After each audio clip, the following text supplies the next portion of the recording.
नमस्कार मित्रांनो, स्वागत आहे आपले YBD अकॅडमी या युट्यूब चॅनल वरती. या व्हिडिओच्या माध्यमाने आज आपण लेटेस्ट DCC बँक भरती 2024 चा जो पेपर झालेला आहे मित्रांनो, त्यामध्ये गणित व बुद्धिमत्ता या दोन विषयांवरती तुम्हाला कशा प्रकारचे प्रश्न विचारले गेले होते, त्या प्रश्नांना तुम्हाला कसं सोडवायचं होतं, संपूर्ण स्पष्टीकरण आजच्या व्हिडिओच्या माध्यमाने आपण बघणार आहोत.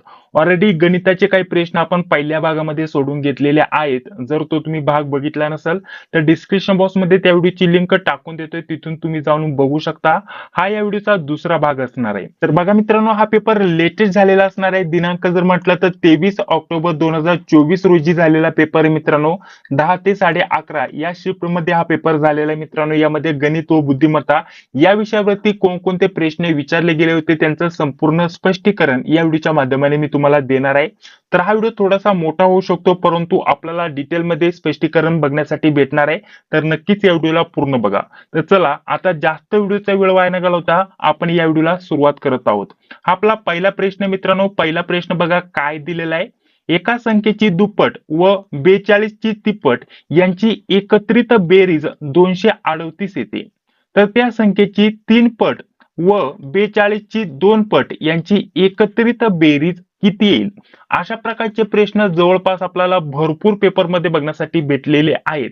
तर या टाईपचे प्रश्न आल्यानंतर हे प्रश्न तुम्हाला कसे सोडवायचे त्याच्याविषयी माहिती देतो. कोणताही टाईपचा प्रश्न येऊ द्या, तुम्हाला याच टाईपने सोडवायचा आहे. ठीक आहे.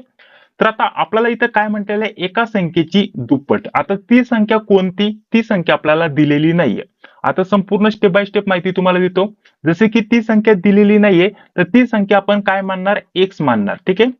ती जी संख्या आहे, ठीक आहे, ती संख्या आपण इथं एक्स मानू. ठीक आहे, अशा प्रकारचं. त्यानंतर पुढे आपल्याला काय म्हटलेलं आहे बघा. आता तिथे काय म्हटलेलं आहे, दुप्पट व 42 ची तिप्पट, आणि पुढे आपल्याला काय म्हटलेलं आहे, यांची एकत्रित बेरीज 238 येते. त्यानंतर त्या संख्येची 3 पट व 42 ची इथं 2 पट यांची एकत्रित बेरीज किती येते ते आपल्याला काढायचे. आता सर्वप्रथम आपल्याला इथे हे दोन उदाहरणं बघण्यासाठी भेटतात, इथून तर इथपर्यंत आणि इथून ते इथपर्यंत.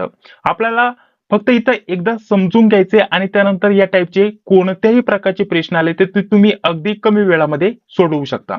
आता इथे आपल्याला काय करायचंय, ती संख्या आपण सर्वप्रथम एक्स मानली. ठीक आहे, हे आपल्याला इथं समजून आलेलं आहे. तर आता आपल्याला काय करायचंय, मग आपल्याला जे पहिलं इथं उदाहरण दिलेलं आहे त्याच्यानुसार इथं मांडणी करून घ्यायची. इथं एका संख्येची दुप्पट म्हणजे आपण ती संख्या एक्स मानली, म्हणजेच आपल्याला दुप्पट म्हटलेलं आहे हा शब्द इथं घ्यायचा आहे मित्रांनो. दुप्पट म्हणजे दोन संख्या, म्हणजेच 2 एक्स इथे झाले. ठीक आहे. व काय म्हटलेलं आहे आपल्याला 42 ची तिप्पट. ठीक आहे, म्हणजेच प्लस प्लस करायचं, कारण यांची एकत्रित बेरीज 238 येते हे आपल्याला पुढे सांगितलेलं आहे. तर आता आपल्याला काय म्हटलेलं आहे, 42 ची तिप्पट, म्हणजेच आता इथे आपल्याला एक्स मानलंय ती संख्या, बरोबर की नाही. आता तिथे जर विचार केला तर आता आपण तिप्पट म्हटलेलं आहे. ठीक आहे, इथं तिप्पट म्हणजे 3 आणि इथं 42 म्हणजे 42 ची तिप्पट, म्हणजे हे गुणाकारात केलं आणि यांची एकत्रित बेरीज किती येते मग, 238. अशा प्रकारची इथं मांडणी आपण करून घेतलेली आहे. आता यावरतून आपल्याला कशाची किंमत काढायची, एक्स ची किंमत काढायची. आता आपण इथं 2 एक्स घेतले होते ते असेच आले. आता इथे यांचा गुणाकार करून घेऊया. ठीक आहे, यांचा गुणाकार आपण करून घेऊया. इथे यांचा गुणाकार जर केला तर यांचा गुणाकार किती येतो मित्रांनो, मग इथं आपण कॅल्क्युलेशन करा, 126. ठीक आहे, 126 यांचा गुणाकार येतो. 126 आणि इकडे जर म्हटलं तर 238 होते तसेच. आता आपल्याला काय करायचंय, इथं 2 एक्स आहे, इथे हे प्लस मध्ये आहे. आता हे इकडे गेल्यानंतर हे मायनस मध्ये होणार. ठीक आहे, बेसिक नियम आहे, सर्वांनाच माहित असेल. इथं 2 एक्स बरोबर 238 मायनस 126. इथपर्यंत तुम्हाला समजून आलं. आता इथे हे 2 एक्स आहेत तसेच आपण ठेवले. आता यांची जर म्हटलं तर वजाबाकी करून घेऊया. वजाबाकी केली तर आपल्या प्रश्नाचं उत्तर येतं 112. ठीक आहे. आता हा एक्स आहे तसाच ठेवला, हा इकडे आल्यानंतर हा इथं गुणाकारामध्ये होता, हा इकडे आल्यानंतर हा भागाकारामध्ये जाणार आणि एक्स ची किंमत आपल्याला काय भेटणार मग, 56. यांचा भागाकार केल्यानंतर काय उत्तर येतं, 56. इथपर्यंत हे तुम्हाला समजून आलं असेल. आता इथं एक्स ची किंमत आपल्याला इथे भेटलेली आहे. ठीक आहे, हे उदाहरण आपल्याला इथपर्यंत समजून आलेलं असावं माझ्या अंदाजानुसार. आता पुढे आपल्याला काय म्हटलेलं आहे त्याच्यानुसार इथे आपल्याला मांडणी करायची. आता इथे बघा, याची पण आपण अशाच प्रकारची मांडणी करून घेऊया. इथे काय म्हटलेलं आहे बघा, इथं म्हटलेलं आहे 3 पट व 42 ची 2 पट, अशा प्रकारचं इथं आपल्याला म्हटलेलं बघण्यासाठी भेटत आहे. तर आता सांगितल्याप्रमाणे आपण इथं मांडणी करून घेऊया. इथे काय म्हटलेलं आहे, 1च्या 3 पट, कारण त्या संख्येच्या 3 पट म्हणलेले म्हणजेच 1च्या 3 पट. याच्यावरतून आपण आता ही मांडणी करत आहोत 3 पट. ठीक आहे, 3 पट इथपर्यंत तुम्हाला समजून आलं. व म्हणजेच आपल्याला व म्हटलेलं आहे, बेरीज आपण इथं घेतलं 42च्या 2 पट, 42च्या 2 पट, 2 पट. आता इथे आपल्याला एक गोष्ट मात्र इथं समजून आली असेल, की इथं आपल्याला एकची किंमत इथं भेटलेली आहे. आता फक्त एकची किंमत टाकायची. ठीक आहे, आता इथं 3 पट म्हटलेलं आहे, म्हणजेच 3 गुणिले एकची किंमत किती आपल्याला भेटली, आपल्याला भेटलेली आहे 56 किंमत, प्लस 42 आणि इथं काय म्हटलेलं आहे 2 पट. ठीक आहे, म्हणजेच गुणाकारात 2. इथपर्यंत तुम्हाला समजून आलं. आता फक्त आपल्याला हे सोडवायचंय, बाकी याच्या व्यतिरिक्त काहीच करायचं नाहीये. इथे 168 होते, यांची जर गुणाकार केला तर यांचा आपल्याला 168 उत्तर आलेलं बघण्यासाठी भेटत आहे. त्यानंतर यांचा गुणाकार केला तर 42 दुने आपण यांचा गुणाकार केला तर 84 उत्तर येतं. ठीक आहे, आता इथपर्यंत आपल्याला समजून आलं. आता यांची फक्त बेरीज करायची. बेरीज किती येते 252. आता हेच आपल्याला काढायला सांगितलं तर त्या संख्येची 3 पट व 42 ची 2 पट यांची एकत्रित बेरीज किती येते. तर हेच आपल्या प्रश्नाचं इथे योग्य उत्तर असणार आहे. तर बघा ऑप्शन क्रमांक डी हे प्रश्नाचं इथे योग्य उत्तर असणार आहे. पुन्हा एकदा समजून सांगतो, बेसिक मध्ये जी संख्या आहे ती एक्स मानायची. त्यानंतर हे जे सांगितले त्याच्यानुसार आपण इथं ही मांडणी करून घेतली. यांचं बेसिक मांडणी केल्यानंतर फक्त हे सोडवलं, लास्टला एकची किंमत भेटली. ही एकची किंमत इथं आपण टाकली, त्याचा गुणाकार केला. त्यानंतर 42 जे पण आहे त्यांनी इथं 2 पट म्हटलेलं आहे, त्याच्यामुळे 2 गुणाकार केला. इथं 3 पट म्हटलेलं आहे, इथं 3 गुणाकार केला. एकची किंमत ती संख्या, इथे तर ती संख्या म्हटलेली आहे त्या संख्येची, म्हणजे ती एक संख्या एकचं आपण काढलेलं होतं. इथे 56 उत्तर आलं होतं. यांचा गुणाकार इथं केला, गुणाकार केल्यानंतर यांची बेरीज केली, कारण इथं व आलेलं आहे त्याच्यामुळे इथं एकत्रित बेरीज करायला सांगितली होती. बेरीज केली आणि त्यानुसार आपल्याला 252 या प्रश्नाचं इथं योग्य उत्तर भेटलेलं आहे.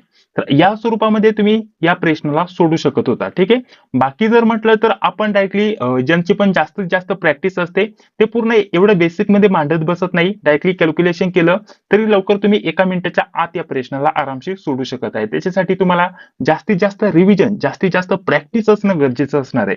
आणि आतापासून आपण आपल्या चॅनलवरती अशाच प्रकारचे स्पष्टीकरणाचे जे व्हिडिओज आहे गणित व बुद्धिमत्तेचे, या चॅनलवरती घेण्याचा प्रयत्न करणार आहोत. जर तुमचा प्रतिसाद चांगला भेटला, या व्हिडिओला जास्तीत जास्त लाईक्स आले, तर आपण यावरती जास्तीत जास्त याच टाईपचे प्रश्न सोडून घेण्याचा प्रयत्न करणार आहे. आणि बहुतेक व्हिडिओमध्ये मी बघितलेलं आहे की बहुतेक व्हिडिओमध्ये कमेंट्स असे येतात की या जागा फिक्स आहेत.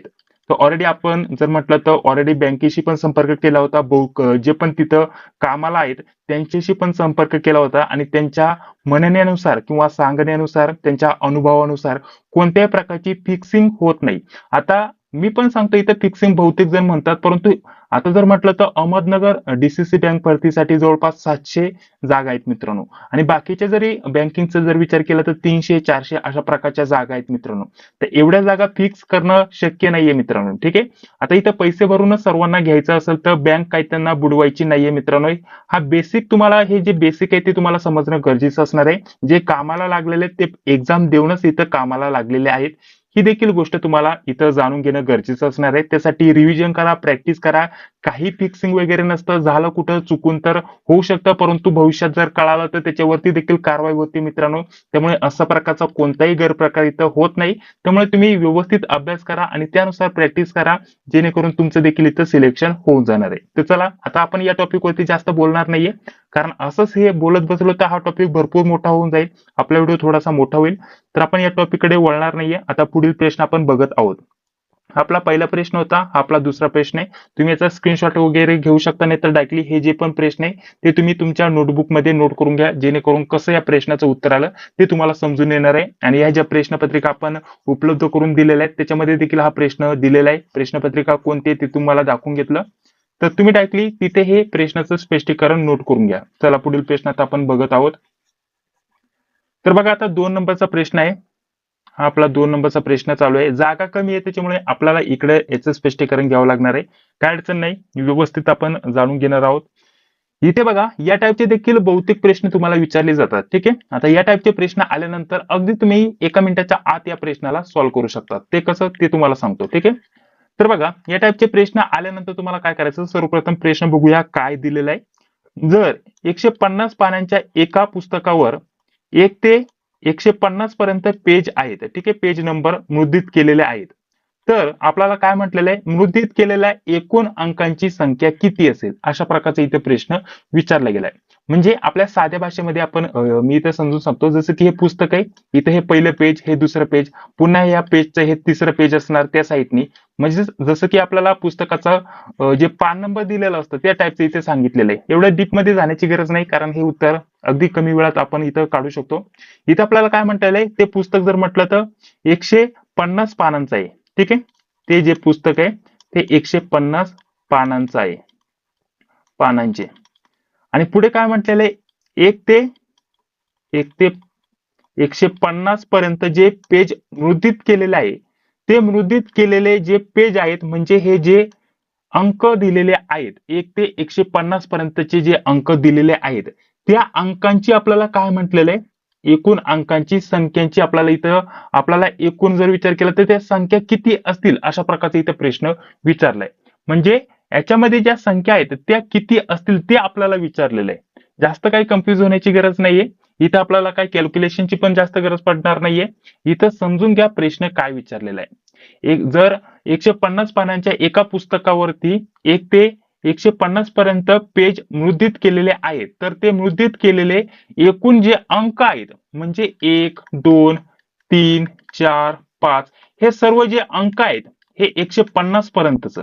तर 150 पर्यंत ते अंकांची एकूण जर म्हटलं तर आपल्याला संख्या किती आहे ते आपल्याला इथं सांगायला सांगितलेलं आहे. अशा प्रकारचे इथं हे उदाहरण दिलेलं आहे. आता हे कसं सोडवायचं ते बघा.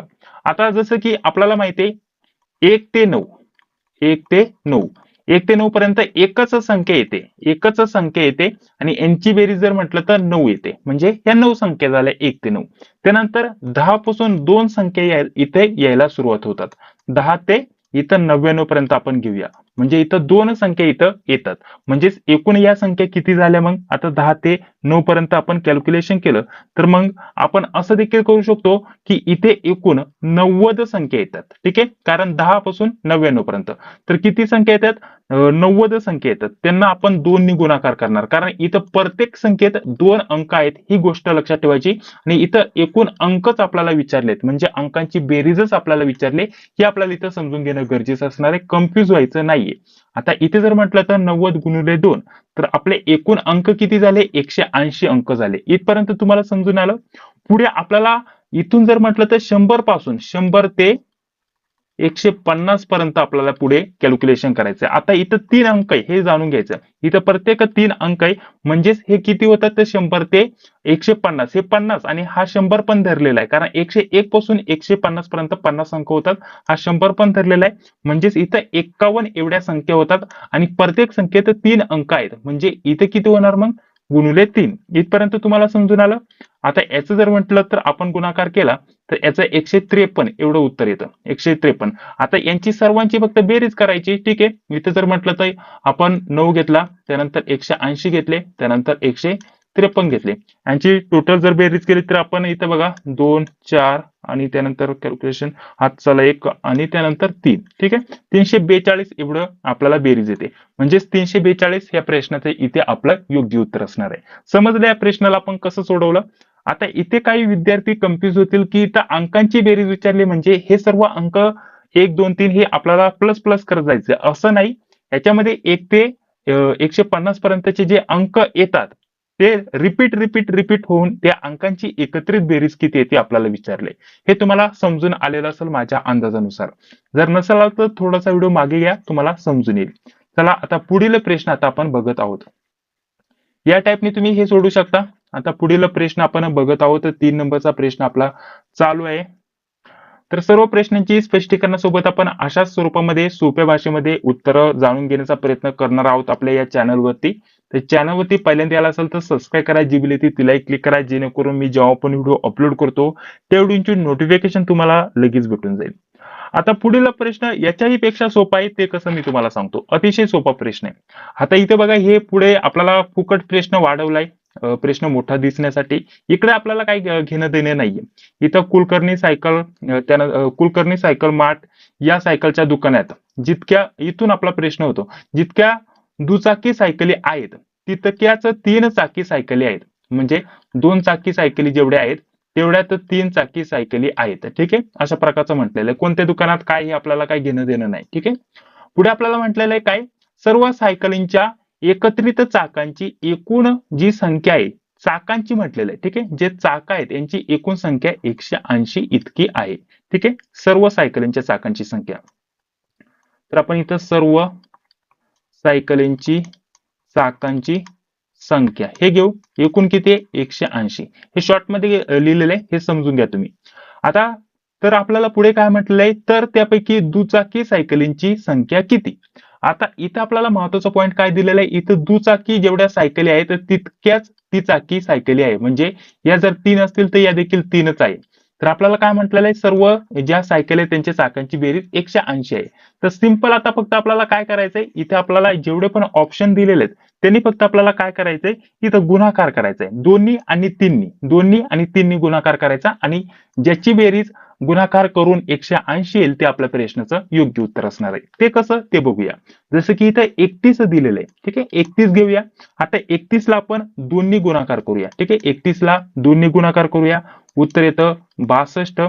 त्यानंतर 31 ला 3 गुणाकार करूया, कारण 2 चाक आहे आणि 3 चाक आहे. ठीक आहे, हे त्याच्यामुळे आपण दोन्ही आणि 3 गुणाकार केला. तर इथं 93 आलं. त्यानंतर जर विचार केला तर यांची टोटल बेरीज किती येते 155. इथपर्यंत तुम्हाला समजून आलेलं असेल माझ्या अंदाजानुसार. त्याचप्रमाणे आता दुसरं ऑप्शन आहे. आता इथे 155 येतं, यांची बेरीज किती यायला पाहिजे 180 यायला पाहिजे, तेव्हा आपलं ते प्रश्नाचं योग्य उत्तर असणार आहे. आता 36 ने करून बघूया. 36 गुणिले 2, 36 गुणिले 3. तर यांचं बघूया. 36 गुणिले 2 जर विचार केला तर आपलं प्रश्नाचं उत्तर येतं 72. 36 गुणिले 3 केलं तर आपल्या प्रश्नाचं उत्तर येतं 108. आता यांची बेरीज केली तर 180 उत्तर येतं आपल्या प्रश्नाचं. म्हणजे हेच आपलं ऑप्शन क्रमांक 2 या प्रश्नाचं इथे योग्य उत्तर असणार आहे.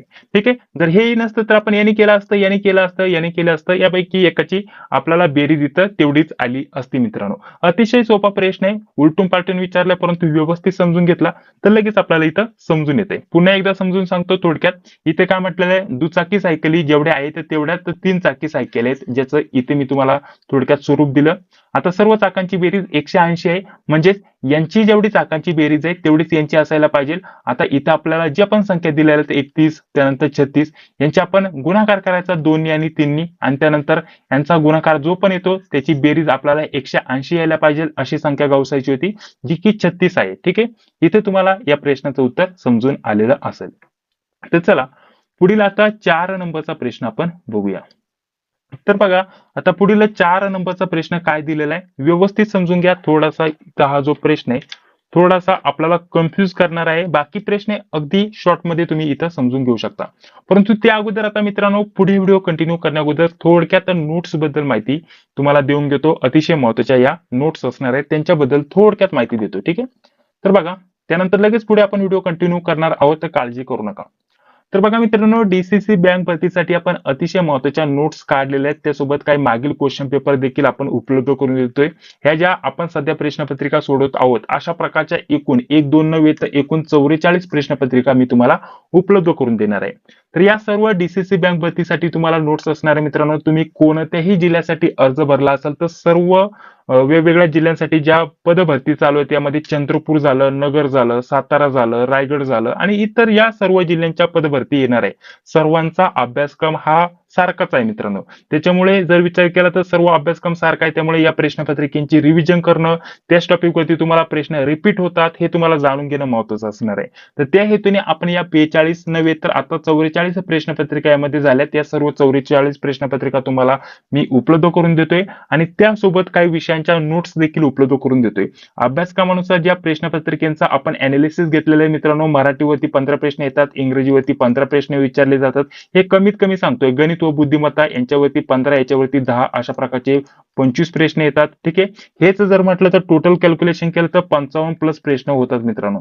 तर त्या हेतूने आपण मराठी, इंग्रजी, गणित, बुद्धिमत्ता, चालू घडामोडी त्यासोबत आयएमपी, जीके देखील उपलब्ध करून देतोय. हे सर्व स्टडी मटेरियल पीडीएफ स्वरूपामध्ये तुम्हाला उपलब्ध करून देतोय मित्रांनो, आणि त्यासोबत या प्रश्नपत्रिका देखील तुम्हाला भेटणार आहे. या प्रश्नपत्रिका कधीच्या असणार आहेत त्याच्याविषयी तर माहिती दिली आहे. लेटेस्ट सप्टेंबर-ऑक्टोबर या महिन्यातील 2024च्या प्रश्नपत्रिका आहेत, काही 2022च्या प्रश्नपत्रिका आहेत. या सर्व काय उपलब्ध तुम्हाला यामध्ये भेटणार आहे. म्हणजेच एकूण 44 प्रश्नपत्रिका प्लस या 4 ते 5 विषयांच्या नोट्स सर्व काही पीडीएफ स्वरूपामध्ये प्रत्येक विषयाच्या टॉपिकनुसार नोट्स दिल्या तर 100 ते 150 पेजेसच्या आणि स्पष्टीकरणासोबत या नोट्स असणार आहे मित्रांनो. हे देखील तुम्हाला माहिती असणं गरजेचं असणार आहे. आणि प्रश्नपत्रिका ज्या देतोय त्याच्यामध्ये तुम्हाला आन्सर दिलेला असणार आहे मित्रांनो.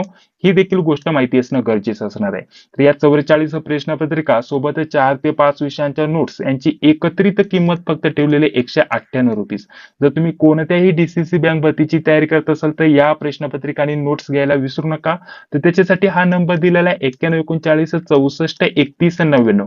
या नंबरवरती तुम्ही फोन पे, गुगल पे किंवा पेटीएमच्या माध्यमाने पेमेंट करू शकता 198 रुपयाचं. हे पेमेंट झाल्यानंतर याच नंबरच्या व्हॉट्सअपवरती तुम्हाला स्क्रीनशॉट पाठवायचा आहे. ठीक आहे, स्क्रीनशॉट पाठवायचा आहे. त्यानंतर तुम्हाला अगदी 5 ते 10 मिनिटांमध्ये हे सर्व स्टडी मटेरियल व्हॉट्सअपवरती, ठीक आहे, व्हॉट्सअपवरती भेटणार आहे. हे सर्व स्टडी मटेरियल पीडीएफ फॉर्मॅटमध्ये, ही देखील गोष्ट लक्षात घ्या. आणि हे पीडीएफ स्वरूपामध्ये तुम्हाला स्टडी मटेरियल भेटणारच आहे. त्यासोबत एक व्हॉट्सअप ग्रुपची लिंक देखील तुम्हाला तिथं दिली जाते. त्या व्हॉट्सअप ग्रुपला तुम्हाला जॉईन होऊन घ्यायचे. जॉईन झाल्यानंतर सर्व भरत्यांचे अपडेट, डीसीसी बँक भरतीचे तुम्हाला जे पण अपडेट महत्त्वाचे असतील, ऍडमिट कार्ड, रिझल्ट, त्यासोबत सिलेक्शन लिस्ट, मेरिट लिस्ट, त्यासोबत कट ऑफ किती लागला, संपूर्ण अनालिसिस, जे पण क्लासेस वगैरे होतात त्याच्याविषयी संपूर्ण अपडेट तुम्हाला त्या व्हॉट्सअप ग्रुपवरती तुम्हाला दिलं जातं. जेव्हा तुम्ही नोट्स बाय करता त्यानंतर स्क्रीनशॉट पाठवता त्यानंतर तुम्हाला या व्हॉट्सअप ग्रुपची लिंक आणि बाकी सर्व प्रश्नपत्रिका आणि हे सर्व स्टडी मटेरियल तुम्हाला 5 ते 10 मिनिटांमध्ये व्हॉट्सअपवरती सेंड केलं जाणार आहे मित्रांनो. ठीक आहे, तर हीच प्रोसेस असणार आहे. 198चं पेमेंट करायचं या नंबरवरती 91 64 31 99. पेमेंट करून याच नंबरच्या व्हॉट्सअपवरती तुम्हाला स्क्रीनशॉट पाठवायचा आहे. स्क्रीनशॉट पाठवल्यानंतर तुम्हाला 5 ते 10 मिनिटांमध्ये नोट्स आणि व्हॉट्सअप ग्रुपची लिंक सेंड केली जाणार आहे. ठीक आहे, तर अशा प्रकारची संपूर्ण नोट्स बद्दल आता माहिती तुम्हाला देऊन घेतलेली आहे. तर चला आता आपण पुढे व्हिडिओ कंटिन्यू करूयात. ठीक आहे, तर बघा आता 4 नंबरचा प्रश्न आता आपण बघत आहोत. तर मग आपल्याला पुढील प्रश्न काय दिलेला आहे व्यवस्थित जाणून घेऊया. 4 नंबरचा प्रश्न आपला चालू आहे. तर बघा आता आपल्याला काय म्हटलेलं आहे या प्रश्नामध्ये व्यवस्थित समजून घेऊया आणि त्यानंतर आपण अगदी कमी वेळामध्ये या प्रश्नाचं उत्तर जाणून घेऊया. इथे काय म्हटलेलं आहे, एक पेन्सिल, 2 पेन आणि 4 खोड रबर यांची एकत्रित किंमत 22 रुपये आहे. त्यानंतर 5 पेन्सिल, 4 पेन आणि 2 खोड रबर यांची एकत्रित किंमत 32 आहे. तर पुढे म्हटलेलं आहे 3 पेन्सिल, 3 पेन आणि त्यासोबत 3 खोड रबर यांची एकत्रित किंमत किती हे आपल्याला विचारले. आता हा प्रश्न इथं थोडासा टिचकट तुम्हाला वाटत असेल, परंतु एवढा काय टिचकट हा प्रश्न नाहीये. तर याचं उत्तर आपल्याला कसं काढायचं त्याच्याविषयी आपण इथं माहिती जाणून घेत आहोत. आता इथे बघा आपल्याला कसं म्हणायचंय. आता इथं काय म्हटलेलं आहे, सर्वप्रथम एक पेन्सिल, ठीक आहे, म्हणजेच आपण इथं घेऊया एक पेन्सिल, एक पेन्सिल घेऊया जेणेकरून तुम्हाला इथं समजून येईल. तर बघा एक पेन्सिल, फक्त मी पे लिहितोय तुम्ही समजून घ्या. एक पेन्सिल याला आपण काय मानू, एक्स मानू. त्यानंतर पुढे आपल्याला पेन दिलेला आहे, इथं पेन्सिल, इथं पेन्सिल हे आपल्याला लिहावंच लागणार आहे, एक्स मानू. त्यानंतर पुढे जर म्हटलं तर एक पेन, एक पेन याला आपण वाय मानू आणि त्यासोबत एक खोड रबर, एक खोड रबर याला आपण झेड मानू. हे तुम्हाला इथे समजून आलं. आता पुढे आपल्याला याच्यानुसारच हे सोडवायचंय. आता इथे आपल्याला काय म्हटलेलं आहे हे आपण सर्वप्रथम याची आता इथं 3 भाग करून घेऊया. पहिली गोष्ट आपल्याला सोडवायचं काय, हे बघायचं इथपर्यंत, त्यानंतर इथून तर इथपर्यंत आणि त्यानंतर इथून तर हे लास्ट पर्यंत. आता आपल्याला हे जे 2 समीकरण दिलेले आहेत त्याची आपण इथं सविस्तर मांडणी करून घेऊया. कोणते समीकरण, हे पहिलं समीकरण आणि ते दुसरं समीकरण आणि त्याच्यावरतून आपण तिसरं समीकरण सोडवणार. आता इथे काय म्हटलेलं आहे, एक पेन्सिल, एक पेन. आता एक पेन्सिल म्हणजे एक एक्स, आता एक आपण लिहित नाही त्याच्यामुळे एक्स लिहिला फक्त. इथपर्यंत तुम्हाला समजून आलं. त्यानंतर हे पहिले आपण हे पहिलं सोडत आहोत, हे तुम्हाला लक्षात घेणं गरजेचं असणार आहे. 2 पेन म्हणजेच आपल्याला इथं प्लस 2 पेन, 2 पेन म्हणजे 2 वाय प्लस. त्यानंतर 4 खोड रबर, इथे 4, मग 4 काय येणार, झेड म्हणजे खोड रबर झेड आणि यांची एकत्रित किंमत 22 आहे. इथपर्यंत तुम्हाला हे पहिलं समीकरण समजून आलेलं असेल माझ्या अंदाजानुसार. आता दुसरं समीकरण आपल्याला काय दिलेलं आहे बघा, इथं त्याप्रमाणेच आपल्याला मांडायचे. इथं 5 पेन्सिल म्हणजे 5 एक्स, त्यानंतर काय दिलेलं आहे 4 पेन म्हणजे 4 वाय. त्यानंतर पुढे आपल्याला काय दिलेलं आहे, पुढे आपल्याला म्हटलेलं आहे 2 खोड रबर, 2 खोड रबर म्हणजे झेड. ठीक आहे, हे तुम्हाला इथं समजून घ्यायचंय. आता यांची एकत्रित किंमत दिलेली आहे 32. ठीक आहे, इथपर्यंत तुम्हाला इथं समजून आलं. आता यांची डायरेक्टली पहिल्या आणि दुसऱ्याची आपण इथं बेरीज करूया. इथं समीकरण दिलेलं आहे, कारण याच्या आपल्याला याच्यावरतूनच आपल्याला हे तिसरं काढायचंय. आता यांची बेरीज केली तर इथं हा एक्स दिलाय, इथं वाय दिलाय. इकडनं सोडवायला सुरुवात करूया, काही अडचण नाही. इथं जर विचार केला तर यांची बेरीज येते 54, हे 2 आणि 2 4 आणि हे 3 आणि 2 5 54. ठीक आहे. त्यानंतर इथे इकडनं सोडवा नाही तर इकडनं सोडवा, काही अडचण नाही, कारण बेरजीचीच इथं आपल्याला प्रक्रिया करायची आहे. इथं 2 आणि 4, 2 आणि 4 झाले 6, 6 झेड झाले. त्यानंतर प्लस, त्यानंतर पुढे जर म्हटलं तर 2 आणि 4 6 वाय झाले. त्यानंतर पुढे जर म्हटलं तर हे एक्स आणि हा 1 आणि हा 5, म्हणजे इथं 6 6 एक्स झाले, इथं प्लस 6 आहे तसं. हे समीकरण इथं तयार झालं. आता इथून आपल्याला काय समजत आहे, इथं 6 एक्स 6 वाय आणि 6 झेड आलेले आहेत आणि इथे 54 आलेले आहेत. इथं आपण यांना भागाकार देऊ शकतो, कारण आपल्याला इथं कशाचे काढायचे, 3 पेन 3 पेन्सिल आणि 3 खोड रबर. आता यांची किंमत काढायची आपण, यांचा भागाकार जरी घेतला तरी लगेच आपल्याला समजून येते. आता याला जर 2 ने भागलं, ठीक आहे, या सर्व आपण समीकरणाला 2 ने भागलं. इथं आपण हे मांडणी करून घेऊया, काय अडचण नाही. इथं ही मांडणी केली आणि 54, याला 2 ने भागलं, याला 2 ने भागलं, तर याचं उत्तर काय येतं, याचं उत्तर येतं 27. ठीक आहे. आणि याचं उत्तर काय येतं, इथं 2 ने भागलं तर प्रत्येकाला 3x 3y आणि 3z हे उत्तर येणार आहे. ठीक आहे. तर हे आपण इथं नोट करून घेऊया, 3x plus 3y plus 3z आणि याची एकत्रित किंमत याला भागाकार केल्यानंतर 27. आणि हेच तर आपल्याला काढायचंय. इथे काय म्हटलेलं आहे, 3 पेन्सिल 3 खोड रबर आणि 3 आपल्याला पेन, अशा प्रकारचं सांगितलेलं आहे. तर 3x 3y 3z हेच आपल्याला विचारले आणि यांची एकत्रित किंमत किती येते तेच आपल्याला विचारले. म्हणजे ती एकत्रित किंमत येते 27. हे आपला प्रश्न इथे योग्य उत्तर असणार आहे. म्हणजे आपण काय केलं, एक्स वाय झेड हे मांडणी केली, त्यानंतर यांच्या किमती टाकल्या उदाहरणा 1 आणि 2 नुसार, यांची बेरीज केली आणि बेरजेनुसार भाग कितना जातोय तो बघितला. भाग जरी दिला नाही तर निम जरी केलं, कारण 3 3 म्हटलेलं आहे. ज्याला जसं वाटेल तसं करा, काय अडचण नाही. आणि त्याच्यानुसार आपल्याला फक्त इथं काढायचं. तर सर्वांचं 6 6 येत होतं, 3 भाग केला, कारण 3 3 आपल्याला इथे विचारले, त्याला भागाकार 2 द्यावा लागणार आहे. त्याच्यानुसार आपला 3x 3y झेड हे आलं. त्यानंतर यांचा भागाकार केला तर आपलं 27 उत्तर आलं. मग हेच आपल्या प्रश्नाचं इथे योग्य उत्तर असणार आहे. तर या टाईपचं हे उदाहरण होतं. ज्याला जसं समजायचं तसं समजून घ्या. तुम्हाला या प्रश्नाचं उत्तर कसं आलं हे समजलं असेल. जी ट्रिक वापरायची ती वापरा, फक्त प्रश्नाचं योग्य उत्तर काढण्याचा प्रयत्न करायचा आहे. तर पुढे बघा, पुढे आपला आता 5 नंबरचा प्रश्न चालू आहे. सॉरी 6 नव्हे तर 5 नंबरचा प्रश्न आपला चालू आहे. तर हा प्रश्न आता आपण जाणून घेत आहोत. तर बघा आपल्याला काय म्हटलेलं आहे, इतर रामच्या बचत, आपल्याला म्हटलेलं रामच्या बँकेतील बचत खात्यात 1000 रुपये होते. त्यानंतर प्रत्येक महिन्यातील आपल्याला पहिल्या आठवड्यात त्याला जी पैशांची आवश्यकता लागते, तर ती आवश्यकता भागवण्यासाठी इथं तो 500 रुपये काढतो. प्रत्येक एका महिन्याला हा 500 रुपये काढतो. आणि त्यासोबत प्रत्येक महिन्याच्या अखेरीस म्हणजे शेवटच्या आठवड्यात आपण इथं धरून चालूया, तो 750 रुपये त्या बँक खात्यामध्ये ठेवतो, म्हणजे जमा करतो. हे आपल्याला इथं समजणं गरजेचं असणार आहे. तर आपल्याला काय म्हटलेलं आहे, किती महिन्यानंतर मूळ रकमेत जेवढी रक्कम दिली ती रक्कम तिप्पट होईल असं आपल्याला विचारलंय. थोडंसं कन्फ्युज करणार आहे, परंतु एवढं काय आपल्याला समजून आलं तर एवढं काय अवघड नाहीये. तर बघा, थोडक्यात आपल्याला मांडणी कशी करायची हे इथं मी तुम्हाला सांगून देतो. इथं आपल्याला काय म्हटलेलं आहे, इथं बघा, रामच्या बचत खात्यात किती होते. ठीक आहे, सध्या आपण इथं घेऊया. सध्या रामच्या बचत खात्यामध्ये किती आहेत, 1000 रुपये आहेत. ठीक आहे, 1000 रुपये आहेत.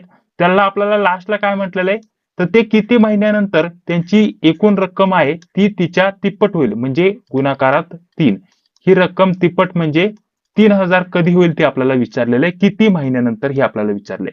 आता सध्या 1000 रुपये ऑलरेडी आहेत, तर ती रक्कम तिप्पट कधी होईल ते आपल्याला विचारलंय. म्हणजेच आपल्याला 1000 रुपये आहेत, त्याच्यातून हे आपण मायनस करूया. 1000 रुपये ऑलरेडी आहेत, आपल्याला किती रुपये अजून जमा व्हायला पाहिजे, 2000 रुपये जमा व्हायला पाहिजे, हे आपल्याला इथं काढायचं आहे. समजून आलं. 1000 रुपये ऑलरेडी त्याच्या अकाउंटमध्ये जमा आहे. आपल्याला काढायचंय काय, किती महिन्यानंतर ती रक्कम तिप्पट होईल, म्हणजेच त्याच्यामध्ये अजून 2000 रुपये ऍड होतील. आणि त्याच्यासाठी दिवसांचा कालावधी किंवा महिन्यांचा कालावधी किती लागेल ते आपल्याला काढायचंय. इथपर्यंत तुम्हाला हे समजून आलेलं असावं माझ्या अंदाजानुसार. आता इथे बघा, इथे सर्वप्रथम आपण इथे हे समजून आलं तुम्हाला, 2000 रुपये होईल ते आपल्याला काढायचे. आता जर विचार केला तर तो काय करतोय प्रत्येक महिन्याला, इथे आपल्याला आता गणितामध्ये यायचंय, हे इथपर्यंत तर इथपर्यंत जे आहे हे आपण इथं सॉल्व्ह करून घेतलेलं आहे किंवा आपल्याला हे समजलेलं आहे. आता मधील भाग आपल्याला काय दिलेला आहे, तो काय करतो प्रत्येक महिन्याला, तो काय करतो प्रत्येक पहिल्या महिन्याला, जो जसं की पहिला महिना नाही तर दुसरा महिना असो, महिन्याच्या पहिल्या आठवड्याला असं म्हणायला हरकत नाही, प्रत्येक महिन्याच्या पहिल्या आठवड्याला तो काय करतो, त्याच्या अकाउंटमध्ये जे 1000 रुपये आहेत त्याच्यातून सुद्धा हा 500 रुपये इथं काढून घेतो, म्हणजे -500 रुपये करतो. आणि शेवटी तो किती टाकतो, 750 टाकतो. त्याच महिन्यामध्ये आठवड्याच्या शेवटी तो काय करतो, 750 टाकतो. हे आपल्याला इथं समजून आलं. म्हणजे या हजारातून प्रत्येक महिन्याला 500 रुपये इथं कमी होणार आहेत, परंतु प्रत्येक महिन्याला 750 रुपये प्लस देखील होणार आहे. म्हणजेच इथं 750 तून 500 गेले तर उरतात किती मित्रांनो, उरतात 250 रुपये. म्हणजे तो प्रत्येक महिन्याला त्याच्या अकाउंटमध्ये किती टाकतोय, फक्त 250 रुपये इथे ऍड करत चाललेला आहे मित्रांनो. हे तुम्हाला समजायला इथं समजायला पाहिजे. एवढं तुम्हाला समजलं की लगेच उत्तर येऊन जाते. आता प्रत्येक महिन्याला तो 200 रुपये ऍड करतोय, कारण त्याच्या अकाउंटमध्ये 1000 रुपये आहेत मित्रांनो, व्यवस्थित समजून घ्या. प्रत्येक महिन्याला त्यातील तो 500 रुपये इथं काढून घेतोय आणि त्याच महिन्याला तो 750 रुपये त्यामध्ये ऍड देखील करतोय. हे मायनस होतात, परंतु इथं 750 ऍड देखील करतोय. आणि हे 750 याच्यातून आपण मायनस केले, 750 500तून मायनस केले तर आपल्या प्रश्नाचं उत्तर येतं 250. म्हणजेच हे टोटल जे कॅल्क्युलेशन हे डायरेक्टली जाऊन हा 250 त्याच्यामध्ये ऍड करतोय, हे आपल्याला इथं समजून येतंय. आता फक्त हे 250 ऍड करतोय हे आपल्याला समजलं, आणि फक्त गुणाकार करा किती महिन्यानंतर, एवढं आपल्या या प्रश्नाचं योग्य उत्तर येतं. याला 8ने गुणलं तर आपल्या प्रश्नाचं उत्तर येतंय 2000. म्हणजेच 8 महिन्यानंतर त्याच्या अकाउंटमध्ये 2000 इथं जमा होतील, आणि हे आधीचे 1000 म्हणजे एकूण झाले 3000. आणि हे 3000च आपल्याला म्हटलेलं आहे इथं तिप्पट होण्यासाठी एवढी गरज आहे. आणि त्यासाठी किती कालावधी लागला तर 8 महिन्याचा, कारण प्रत्येक महिन्याला तो किती ऍड करतोय, 250 त्यामध्ये ऍड करतोय. आणि त्याच्यानुसार जर विचार केला तर 8 महिन्यामध्ये ते 2000 कंप्लीट होतात, आणि आधीचे 1000 म्हणजे टोटल झाले 3000. आणि त्याच्यानुसार ही तिप्पट झाली सांगितल्याप्रमाणे, आणि त्याच्यानुसार या प्रश्नाचं योग्य उत्तर असणार आहे 8 महिने. हे तुम्हाला इथं समजून आलेलं असायला पाहिजे. ठीक आहे, या टाईपचा हा प्रश्न होता. काही अडचण आली असेल तर नक्कीच कमेंट बॉक्समध्ये तुम्ही सांगायला विसरू नका. तर अशा प्रकारचा आपण या प्रश्नाला सोडवलेला आहे. पुढील आता आपण 6 नंबरचा इथं प्रश्न बघत आहोत. तर चला, तर बघा आता 6 नंबरचा प्रश्न थोडासा इथं मोठा असणार आहे मित्रांनो, व्यवस्थित समजून घेणं तुम्हाला इथं अपेक्षित असणार आहे. तर इथे काय म्हटलेलं आहे बघा, पी या नैसर्गिक संख्येला 11ने गुणून त्यात 33 ही संख्या मिळवली तर आपल्याला पुढे काय म्हटलेलं आहे, या बेरजेला 9ने भागले आणि बाकी 0 मिळाली तर दिलेल्या अटींचे आपल्याला काय म्हटलेले, अटींचे समाधान करणारी पी ची सर्वात लहान किंमत निवडा. आता थोडस तुम्हाला टिचकट वाटत असेल, परंतु थोडस कॅल्क्युलेशन देखील याच्यासाठी मोठं करावं लागणार आहे, कारण आपल्याला प्रत्येक संख्या इथं काढावी लागणार आहे आणि त्यातील लहान किंमत ही आपल्याला इथं निवडायला सांगितलेली आहे. तर 6 नंबरचा प्रश्न आहे, व्यवस्थित समजून घ्या. आता जसा प्रश्न सांगितलेला आहे त्यानुसारच आपल्याला इथं मांडणी करत चालावी लागणार आहे, कारण इकडून तिकडून आपण डायरेक्टली घुसू शकत नाहीये, कारण लाहीनशीर आपल्याला इथं किमती काढणं अपेक्षित असणार आहे. तर इथे आपल्याला हे सर्वप्रथम याची मांडणी करून घेऊया. पी या नैसर्गिक संख्येला 11ने गुणून, म्हणजे पी ही संख्या घेतली नैसर्गिक संख्या, हिला काय म्हटलेलं आहे 11ने गुणून, आपण इथपर्यंत मांडणी केली, गुणून त्यात 33 ही संख्या मिळवली, त्यात 33 ही संख्या मिळवली म्हणजे +33. इथपर्यंत तुम्हाला समजून आलं. त्यानंतर यांची ही जी बेरीज आलेली मित्रांनो, यांची एकत्रित जी बेरीज आहे, ठीक आहे, एकत्रित जी बेरीज आहे तिला आपल्याला जर विचार केला तर 9ने भागले, 9ने भागले असं म्हटलेलं आहे, 9ने भागले. आता यांची जर बेरीज केली इथं 11 पी होतात, यांची बेरीज केली तर इथे काय होतात 11 पी होतात आणि +33. आणि यांना जर म्हटलं तर 9ने इथं भाग जात नाही मित्रांनो. आता त्यासाठी आपल्याला इथं काय करावं लागणार आहे मित्रांनो, पीच्या ह्या ज्या किमती आहेत ते आपल्याला इथं घेऊन बघावं लागणार आहेत, 1, 3, 6 आणि 15. ठीक आहे, ह्या किमती आपल्याला इथं घ्यावा लागणार आहेत, घेऊन बघावं लागणार आहेत, आणि कोणत्या संख्येने भाग जातो ते आपल्याला इथं जाणून घ्यावं लागणार आहे. आणि त्यातील ज्या पण संख्येने इथं भाग जातो, कारण इथे 9ने भागले असता इथं बाकी 0 यायला पाहिजे असं म्हटलेलं आहे मित्रांनो. आणि ज्याची बाकी 0 येते तर त्या अशा किती संख्या आहेत आणि त्यातील देखील आपल्याला लहान संख्या इथं सांगायचे. आता आपण इथं कॅल्क्युलेशन करायला लागल्यानंतर ते तुम्हाला लगेच समजून येईल. आता इथं बघा 11 पी 33 आणि याला 9ने भागायचंय, हे आपल्याला इथं समजून आलेलं आहे. 11 पी 33 आणि याला 9ने भागायचंय, बाकी 0 यायला पाहिजे आणि त्यासोबत आपल्याला ती जी संख्या आहे ती लहान देखील पाहिजे हे आपल्याला इथं सोडवायचंय. तर एक एक आपण इथं घेऊया. ठीक आहे, इथं बघा आता एक एक आपण घेऊया. पहिलं आपण हे घेऊया. तर 11p पी ची किंमत सर्वप्रथम 1 टाकून बघूया. 11p म्हणजे पी ची किंमत इथं आपण डायरेक्टली 1 टाकूया आणि त्यानंतर प्लस 33.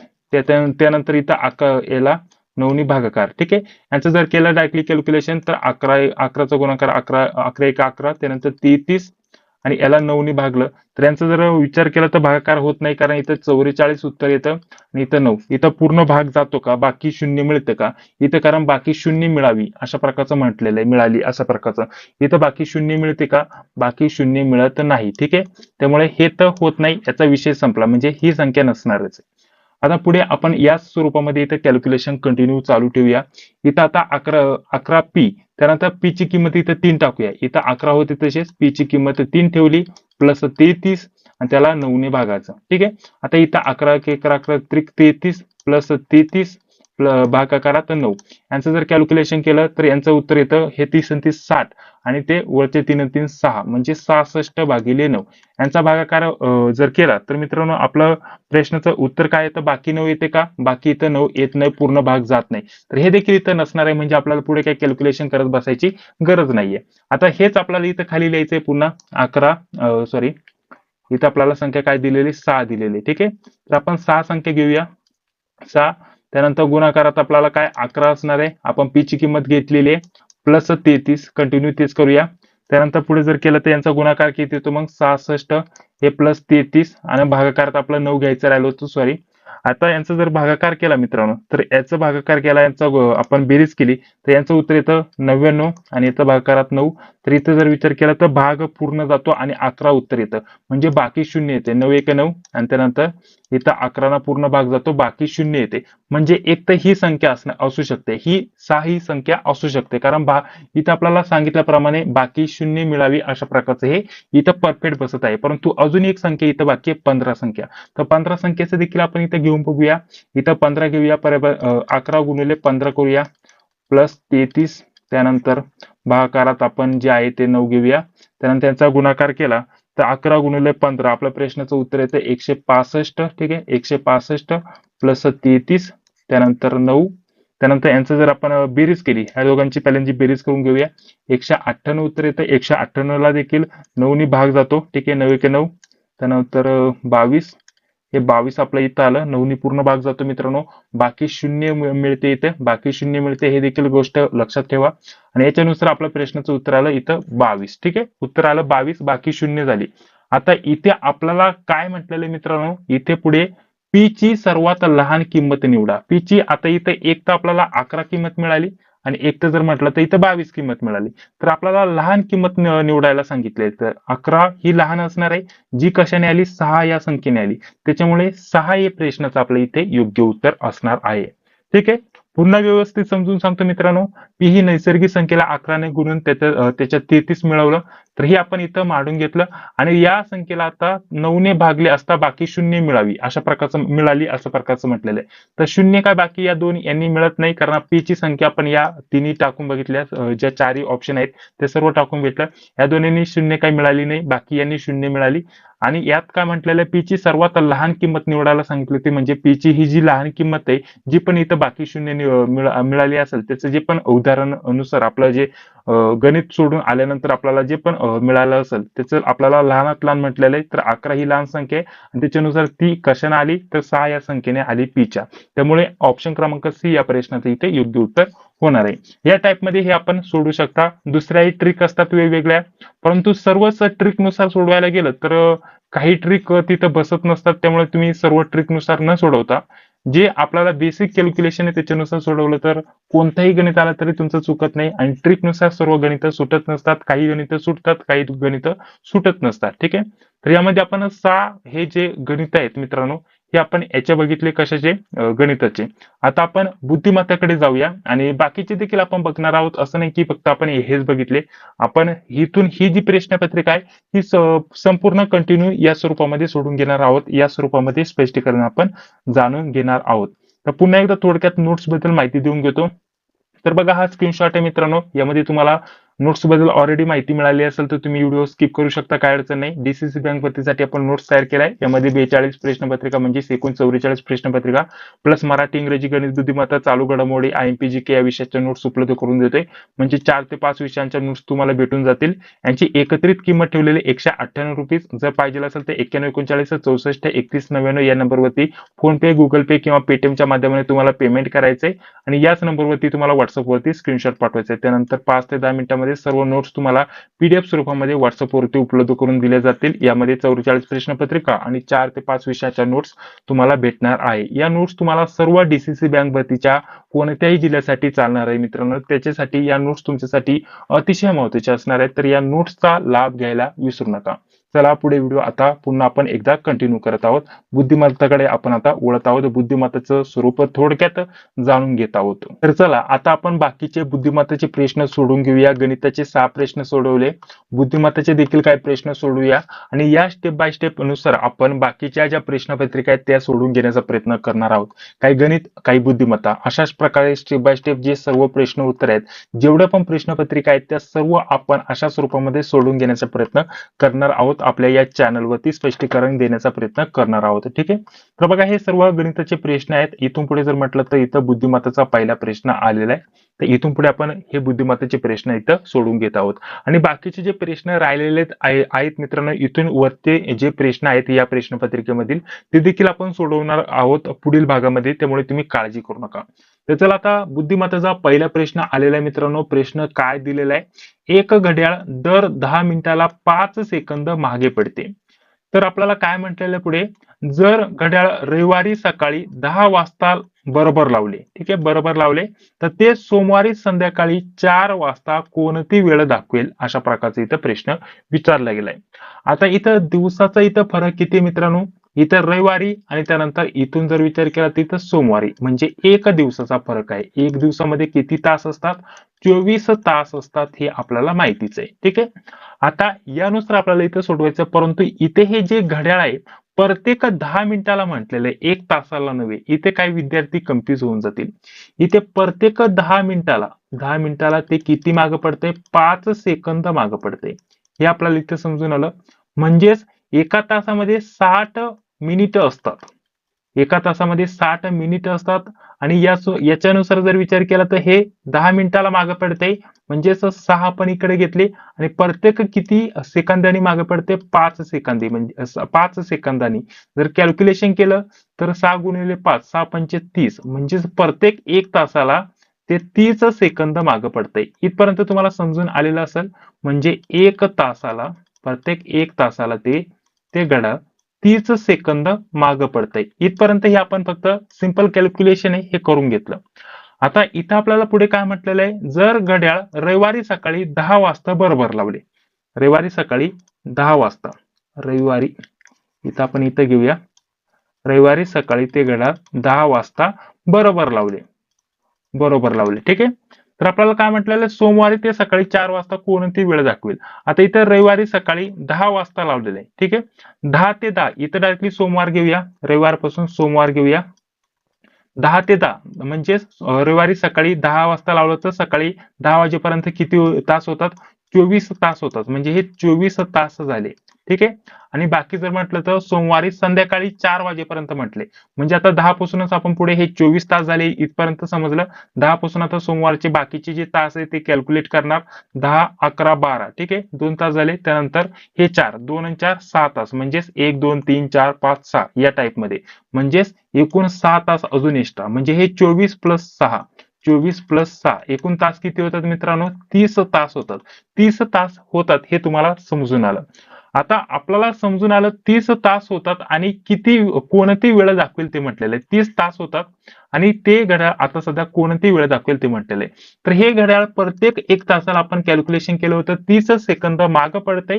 हे 30 सेकंद प्रत्येक तासाला मागे पडतंय. म्हणजेच हे जे 30 तास आहेत, हे 30 तास आता या प्रत्येक 30 तासातून हे प्रत्येक जर विचार केला तर प्रत्येक 1 तासाला 30 सेकंद मागे पडतंय.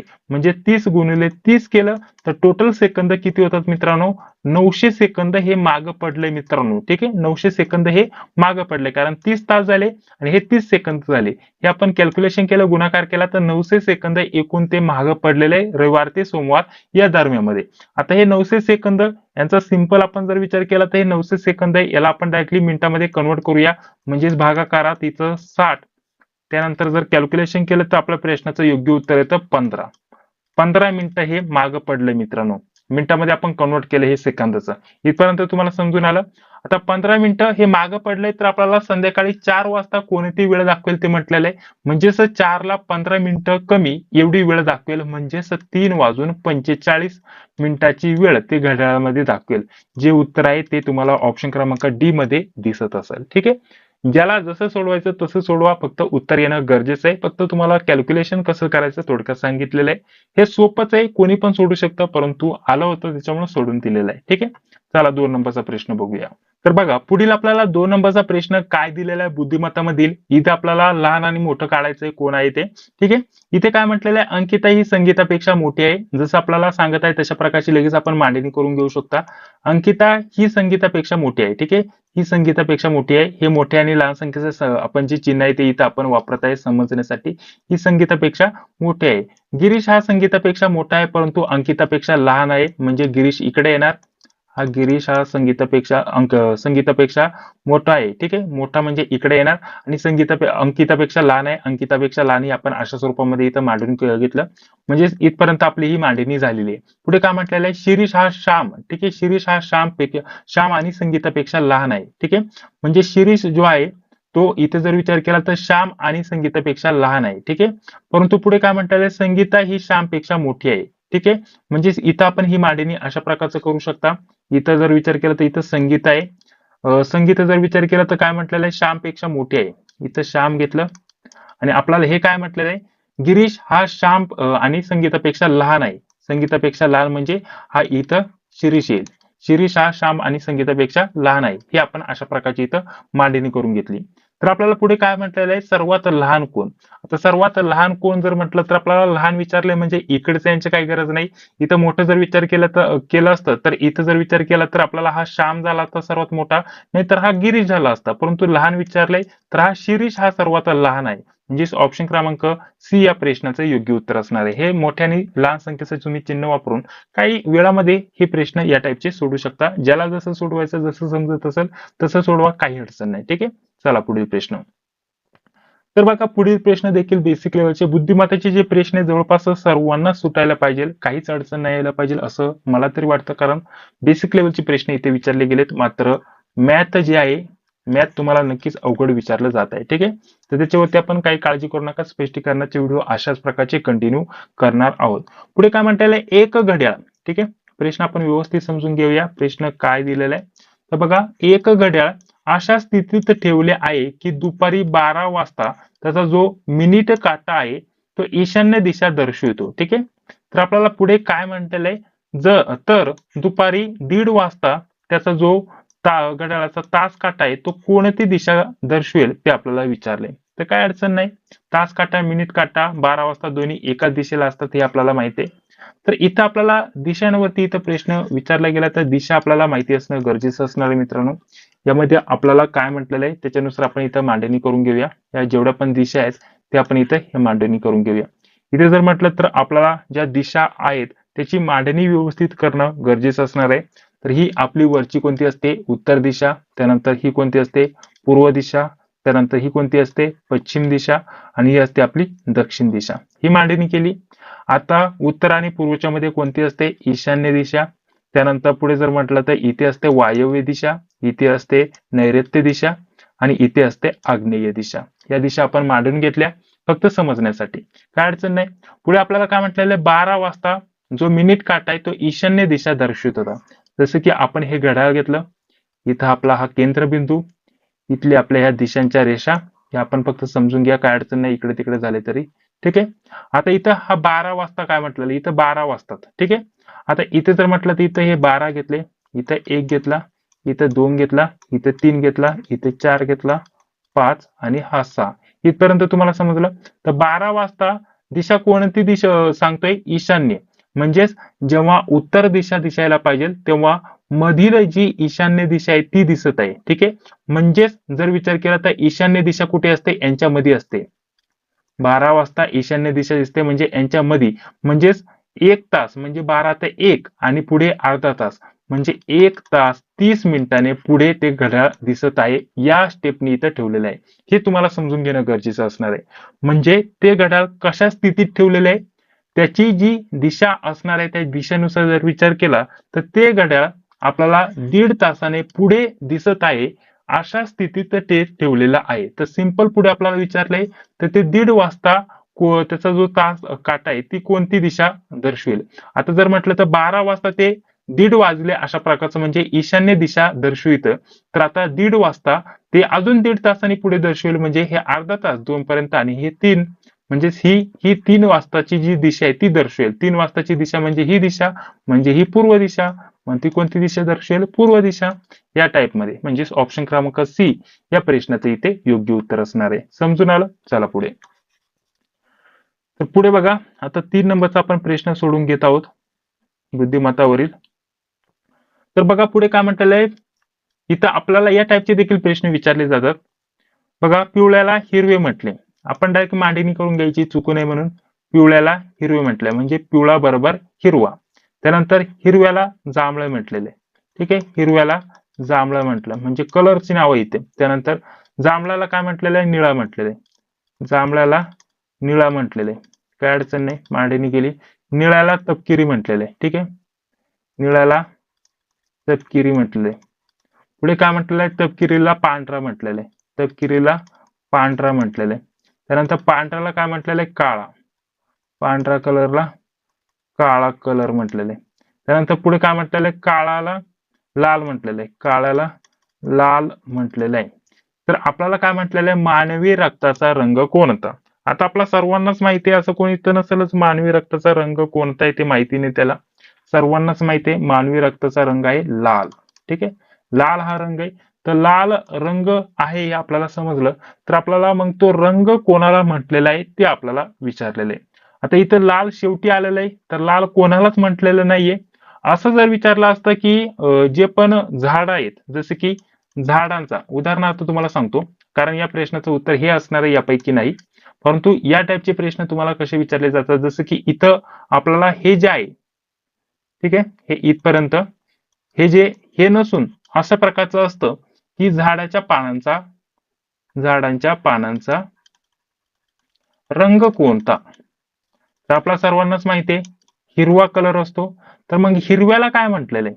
हिरव्याला इथे म्हटलेलं आहे जांभळा. तर मग तेव्हा आपलं प्रश्नाचं उत्तर असतं जांभळा. याच टाईपचं जर म्हटलं तर आपल्याला वेगवेगळे उदाहरणं देऊन जसे की इथं सूर्यफुलाच्या पाकळ्यांचा कलर कसा असतो जसे की तो असतो पिवळा. तर पिवळ्याला काय म्हटलेलं आहे? पिवळ्याला इथं कुठे आहे? पिवळ्याला हिरवा म्हटलेलं आहे तर मग हिरवा आपल्या प्रश्नाचं योग्य उत्तर असतं. या टाईपचे प्रश्न उत्तर आहे. ठीक आहे. तर या टाईपने आपल्याला यापैकी नाही या प्रश्नाचं योग्य उत्तर असणार आहे कारण शेवटी डायरेक्टली इथं लाल इथं आलेला आहे आणि लालला कोणत्याही प्रकारचा रंग इथं म्हटलेला नाहीये त्यामुळे यापैकी नाही या प्रश्नाचं इथे योग्य उत्तर असणार आहे. पुढे बघा पुढे आपल्याला 4 नंबरचा प्रश्न इथं काय दिलेला आहे ते इथे जाणून घेऊया. इथे 4 नंबरचा प्रश्न पुन्हा इथे जर म्हटलं तर आपल्याला वयवारीवरती प्रश्न आलेला आहे. काय अडचण नाही. 3 प्रश्न आपण बघितले यामध्ये 1 2 3 3 प्रश्न 3 ते 4 प्रश्न बघितले. आय थिंक किती प्रश्न झाले? 3 एक वरती एक झालता 1 2 3 हा 4 नंबरचा प्रश्न होता. ठीक आहे. 10 प्रश्न आपले या क्लासमध्ये झालेले आहेत मित्रांनो. इथपर्यंत आलेलो आहे. बाकीचे इथून पुढचे जे प्रश्न आहेत इथे जर म्हटलं तर हा 5 नंबरचा प्रश्न हे आपण पुढील क्लासमध्ये बाकीचे सोडून घेऊया. या क्लासमध्ये आपण एकूणच 10 प्रश्न बघितले. त्यामध्ये गणिताचे 6 प्रश्न आणि बुद्धिमत्ताचे 4 प्रश्न.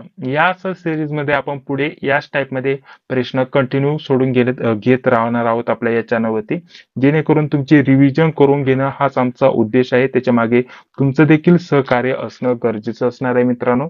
तर त्याच्यासाठी चॅनलवरती पहिल्यांदा आला असेल तर चॅनलला सबस्क्राईब करा. जी बेल येते तिलाही क्लिक करा आणि तुमचे जे पण मित्रमैत्रिणी वगैरे असतील त्यांना या व्हिडिओची लिंक शेअर करा जेणेकरून त्यांना देखील प्रश्नपत्रिकेचं स्वरूप आणि जे प्रश्न येतात ते कसे सोडवायचे ते समजून येणार आहेत. ठीक आहे.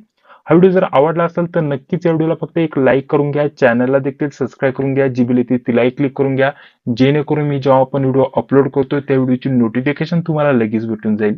पुढील क्लासमध्ये आपण इथूनच हा व्हिडिओ पुढे कंटिन्यू करणार आहोत. त्यासाठी आपल्याला पहिला भाग बघणं गरजेचं असणार आहे. तर काही विद्यार्थी बघत नसतील तर पहिला भाग व्यवस्थित बघून घ्या. पुढील व्हिडिओमध्ये आपण इथूनच हे पुढे प्रश्न सोडवायला सुरुवात करणार आहोत. तर चला भेटूया पुढील व्हिडिओमध्ये. जय हिंद, जय महाराष्ट्र.